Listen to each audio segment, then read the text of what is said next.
Assalamualaikum warahmatullahi wabarakatuh. Perkenalkan, nama saya Alisa Faidatul Umam dengan NIM 45124190002. Kali ini saya akan menjelaskan mengenai persiapan dan perencanaan pengambilan sampel lingkungan. Poin pertama ada tujuan. Adapun tujuan dari praktikum ini yang pertama adalah mengetahui teknik pengambilan contoh tanah. Kemudian yang kedua adalah mengetahui faktor-faktor yang mempengaruhi pembentukan dan kerusakan tanah. Yang terakhir adalah untuk mengetahui sifat-sifat tekstur tanah. Untuk poin yang kedua adalah landasan teori. Tanah memiliki sifat yang sangat kompleks. Pengambilan contoh tanah dimaksudkan untuk memperoleh data karakteristik tanah yang tidak dapat diperoleh langsung dari pengamatan lapangan. Lokasi pengambilan contoh tanah harus dipilih sedemikian rupa sehingga dapat mewakili areal yang diambil contoh tanahnya. Berdasarkan cara pemilihan lokasi pengambilan contoh tanah, dihasilkan beberapa macam contoh tanah. Antara lain, yang pertama ada contoh terduga atau judgment sample. Judgment sample sendiri yaitu satu atau lebih contoh tanah yang diambil atau dipilih berdasarkan satuan pemetaan yang ditemui pada areal survei.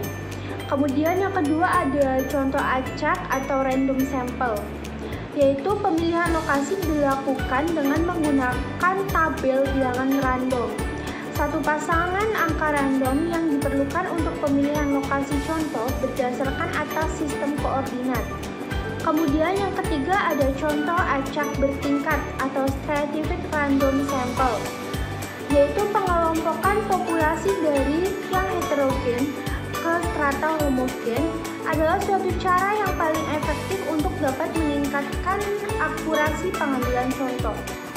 Kemudian yang terakhir ada contoh sistematik atau sistem sampel, yaitu lokasi pengambilan contoh tanah dengan cara ini ditentukan dengan sistem grid, yaitu berjarak sama pada kedua arah.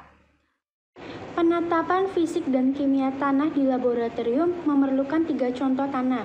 Yang pertama ada contoh tanah utuh, yaitu untuk penetapan bobot isi, susunan pori tanah, pH, dan permeabilitas tanah. Yang kedua ada contoh tanah agregat utuh, yaitu untuk penetapan stabilitas agregat. Kemudian yang terakhir ada contoh tanah biasa, yaitu untuk penetapan kandungan air, tekstur angka Atterberg, dan sifat-sifat kimia.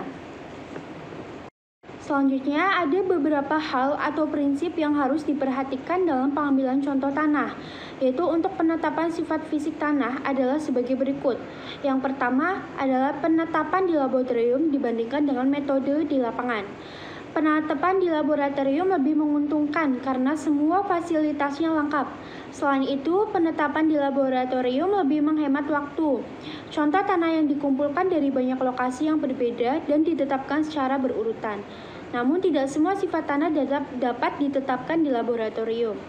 Yang kedua, kesalahan, keragaman, dan ketepatan. Para peneliti dihadapkan dengan data yang diperoleh dari hasil penelitinya. Apakah terjadi penyimpangan atau seberapa besar ketepatan analisisnya dan bagaimana keragaman datanya. Kemudian yang ketiga, keragaman tanah di lapangan. Sifat-sifat tanah bervariasi menurut tempat dan waktu yang dapat disebabkan oleh hasil akhir dari proses yang terjadi secara internal atau alami dan pengaruh luar, misalnya intervensi manusia. Kemudian yang terakhir adalah contoh tanah pewakil.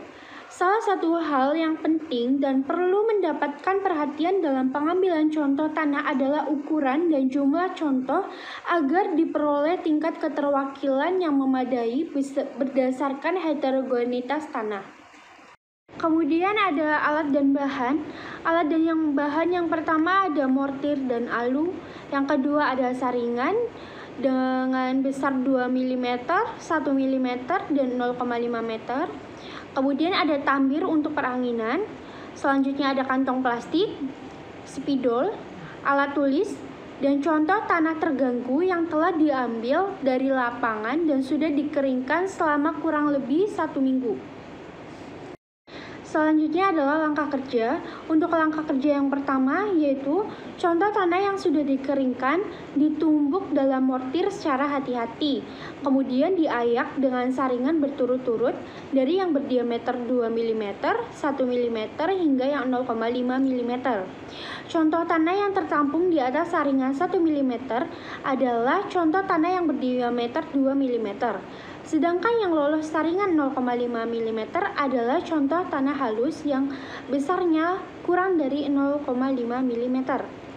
Kemudian yang kedua, contoh tanah yang diperoleh dimasukkan ke dalam kantong plastik dan diberi label seperlunya. Selanjutnya, hasil dan pembahasan.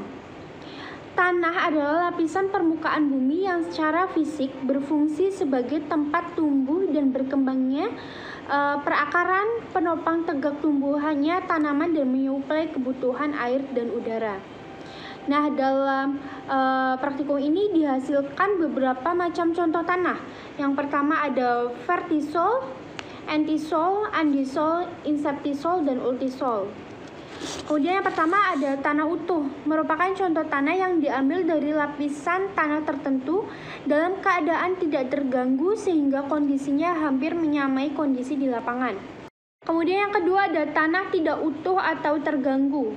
Nah, contoh tanah terganggu ini lebih dikenal sebagai contoh dari tanah biasa, yang merupakan contoh tanah yang diambil dengan menggunakan cangkul, sekop, atau bor tanah dengan kedalaman tertentu yaitu sebanyak 1-2 kg.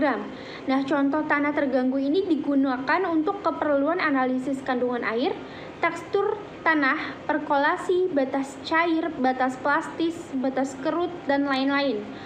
Kemudian yang ketiga ada tanah agregat utuh. Nah, contoh dari tanah agregat utuh ini yaitu berupa bongkahan alami yang kokoh dan tidak mudah pecah. Contoh diambil menggunakan cangkul pada kedalaman kurang lebih 0-20 cm. Nah, pengambilan sampel tanah ini digunakan untuk suatu metode analisis tanah. Analisis tanah dilakukan terhadap suatu sampel. Tanah yang diambil di lapangan dengan metode tertentu sesuai tujuan yang diharapkan. Nah, pengambilan contoh tanah untuk penetapan sifat-sifat fisik tanah pada suatu titik pengamatan, misal pada lokasi percobaan atau penetapan sifat fisik tanah yang menggambarkan suatu hamparan. Penetapan tekstur tanah dan stabilitas agregat tanah ini dilakukan menggunakan contoh tanah komposit tidak terganggu dengan harapan dapat memberikan gambaran sifat fisik tanah suatu bidang lahan dengan luasan tertentu yang relatif homogen. Selanjutnya memasuki poin yang terakhir yaitu kesimpulan. Nah, untuk kesimpulan yang pertama bahwasanya pengambilan contoh tanah merupakan tahap penting di dalam program uji tanah. Kemudian yang kedua, ada 3 macam cara pengambilan contoh tanah yaitu contoh tanah utuh, contoh tanah tidak utuh atau terganggu, dan yang terakhir tanah dengan agregat utuh. Kemudian yang terakhir bahwasanya contoh tanah yang tertampung di atas saringan 1 mm adalah contoh tanah yang berdiameter 2 mm seperti vertisol, antisol, dan juga andisol. Ya, terima kasih. Berikut yang dapat saya sampaikan, kurang lebihnya mohon maaf. Wassalamualaikum warahmatullahi wabarakatuh.